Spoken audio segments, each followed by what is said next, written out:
sadomasochism. I cannot take credit. I guess it's not the most clever thing anyone's ever thought of, but I still can't take credit for it. The S&M and S&M thing. There is sort of a cliched piece of advice about public speaking that nothing you could possibly think about yourself is worse than what people are thinking about you. Wait, I did that in reverse. Nothing that anyone else is thinking about you in the audience is worse than what you can think about yourself. And I have to say that the internet has definitively proved me wrong about that. After being online for over 6 years, I have received the kind of criticism that I didn't even know was possible when I was in my teens and getting bullied the normal way. My haters have come up with comments so nasty I didn't even have vocabulary for them. I didn't know certain parts of my body could even be ugly, like my fingers, as I talk about here. I have sausage fingers apparently. And really the only answer that they've come up with is that I should get off the internet and die. And as far as I know from my fellow public figures online, this is actually fairly normal, this kind of hatred. And I'll read you to give you an example of sort of what I deal with on a regular basis. I will read to you, I'm going to read to you a couple of my hate comments that I've gotten just within the last couple of days. This is one of my favorites. Julia, you are a despicable person, ugly inside and out with zero redeeming qualities.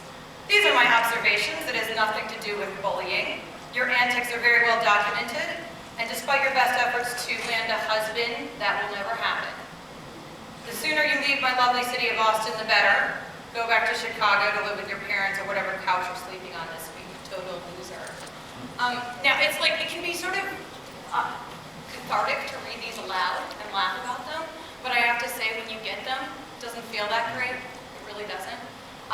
And I think that there's something very unique about internet celebrity, and I will put that in air quotes, that lends itself to this sort of pretty withering criticism.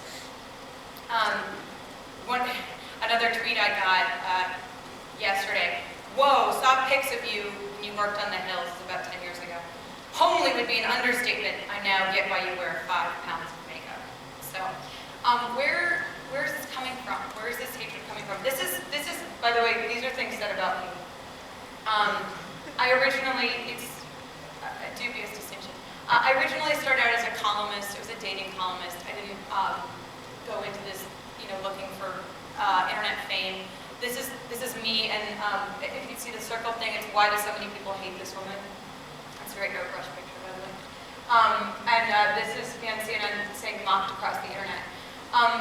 Just to give you sort of a background, so I was a columnist, then I did a lot of TV, and then now I write a nationally syndicated social media column. And the insults have not let up through that entire time. And if I had known what I know now when I was back in college, frankly, I wouldn't have done this. Because I think some people are built for criticism and other people aren't, and I'm not. And I guess I'd like to talk a little bit here about what is it about micro-celebrity that leads to this sort of attacks, and how I think all of us are going to be vulnerable to this as we go into the future. So here's one thing that I was thinking about micro-celebrity. The question really that's been asked of me, but also of various people who are called micro-celebrities or web celebrities, whatever you call it, is, do you want to be famous or do you want to stay anonymous? Well, it's both. I mean, at certain times I've wanted to become famous for the benefits that, fame brings, money and giant security guards and, apparently, I don't know, lots of plastic surgery. But I've also wanted to stay anonymous, and I think that that's why we lead to this. Okay, so this is my little graph. This is as far as it goes in terms of my abilities to do graphs. But these are the real people. Steve Happy, anonymous. They can do whatever they want. Celebrities, they can get a little wiki fix because they get like pads in Malibu. But internet famous, as far as I've experienced it, not so great.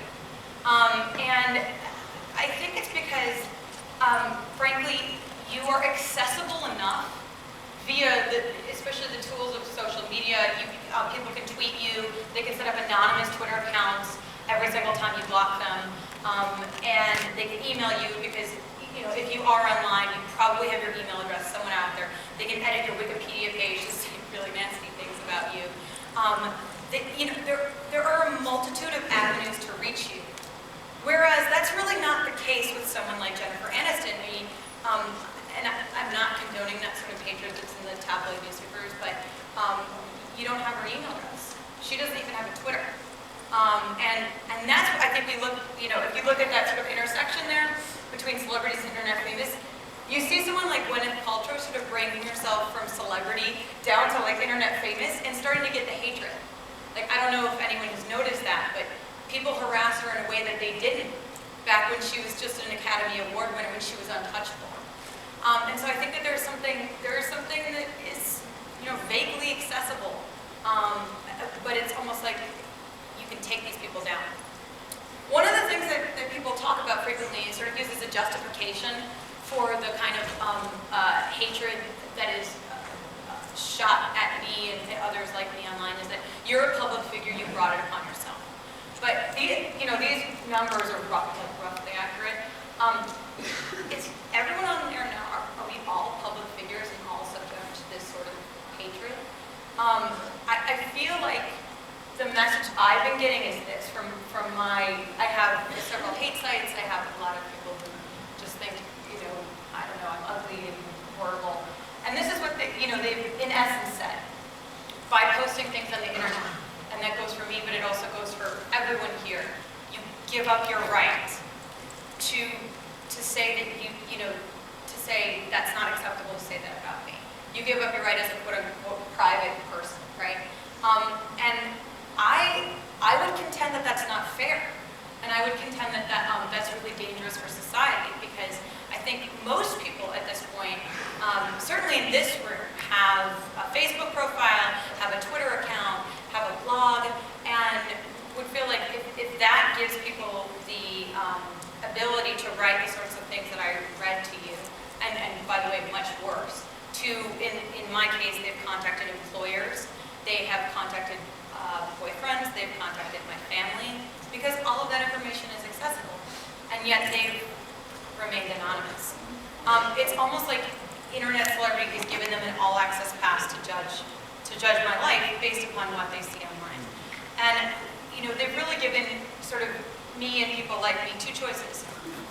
You can either get off social media, or you can stop complaining. They say it's complaining. It's not that I think criticism is a bad thing. It's that I think these sorts of ad hominem attacks are really dangerous. And I think that they can lead to a downward spiral of the kind of society that we don't want to live in.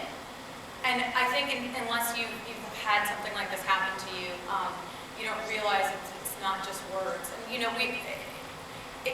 the best analogy I can give in this particular case for people who haven't experienced it, but I'm guessing maybe most of you have at one point or another, is would you ever say to someone, you have to choose between walking outside or being harassed? Like, I don't think that any of us would ever make that argument. And yet that's the argument that we are, either condoning through our silence online. And I feel like this is a rallying cry, but I didn't mean to be so earnest, but this is a huge issue. And it's not limited to just, internet celebrities. Obviously we have the issues with the teen suicides, but really as a society at whole, we're dealing with these issues. And I think that if we don't say something, if we don't say this isn't constructive criticism, talking to people like this is really nasty, and it can have real consequences. It's also very gendered. This is Gary. I'm sure most people know Gary. Gary and I have had many long discussions about how to deal with internet haters. His perspective is that you call them up individually. Like, you email them individually. Every single time they say something, you respond. Gary does not sleep a lot. But Gary is also a guy. And I have to say there's a huge difference in how he's treated. He's talked to me about the kind of criticism he gets. Trust me, he doesn't get, it's something called body snark, which I think is actually a little bit too kind of a term. No one has ever said, Gary, you're fat, you're ugly, you've no right right to be on the internet. You have no right to say the things. You will never have a healthy relationship. They don't insult his marriage. And so I guess, at least in my experience, it's almost like this repeated attacks on your psyche get to you to such a point where you're like, I don't want to respond. I'm certainly not going to call someone who has just said something. I'm about to read you this comment, and this is how I really think that this showcases how gendered this hatred is online. This is an email that I received. It is extremely disgusting that men find high-mileage tramps like yourself to be dating material. I would love to watch you get punched senseless. You are not a gifted person or an achiever of any sort. You are, excuse my language, fucking failure, a typical New York failure. If I ever find any of your written nonsense on MSN or Yahoo, it will probably get ugly. You are a dumb, again, excuse my language, cunt. I bet you, this is my favorite part, I bet you own a copy of Eat, Pray, Love. I do, actually, but I didn't know that was like a big offense. So I guess I would just say, like, it's, to me that's really concerning. And I will say, I actually used to be a very confident person. This had a cumulative effect on me. I cried 3 times preparing the speech. You think this is, I looked into my hate site and I read some of these criticism, this hatred, frankly, and it gets to you after a while. This is what I've done to try to get them to stop. Mostly cried, but it doesn't work. It doesn't work. And I'll tell you why. They're anonymous. And I know we had a 4chan presentation by Christopher the other day who lauded anonymity. And I would just say this.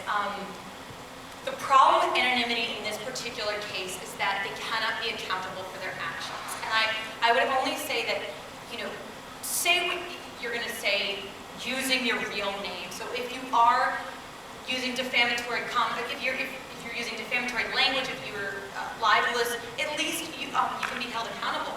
But frankly, I don't have the time or money or any cyber detective skills to track down the people who are doing this. And I'm guessing that most people don't.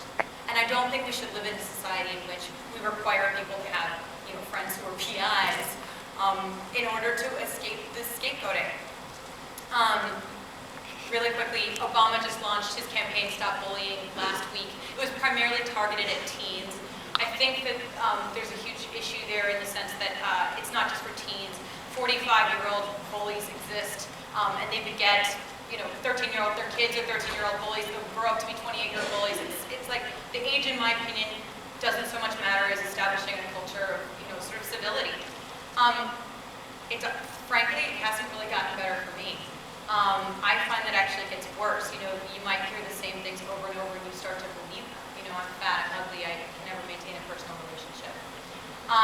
What I think we can do, WordPress has a great, an amazing TOS clause, I guess. They do not allow personal attack blogs. I don't know if you can read that. Blogs with the primary purpose of attacking an individual group.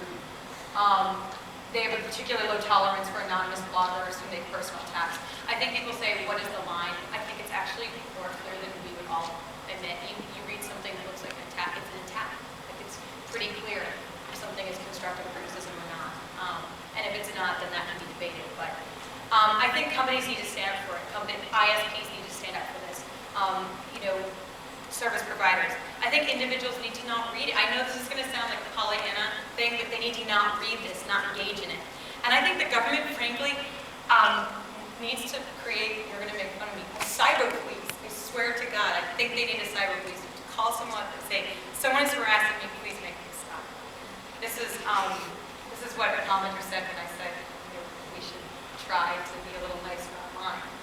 And I honestly don't think that would be that bad if we had a law that just said, just don't be mean. And I may sound like I'm completely naive. Trust me, this is after years of these kinds of comments. Because the last thing you want is for this to happen to your sister, to your daughter, to your friend. And it will. You're going in that direction if we don't stop now. I feel like this is a crusade, but I hope you guys at least take this back to your blogs or back to your homes and stop this.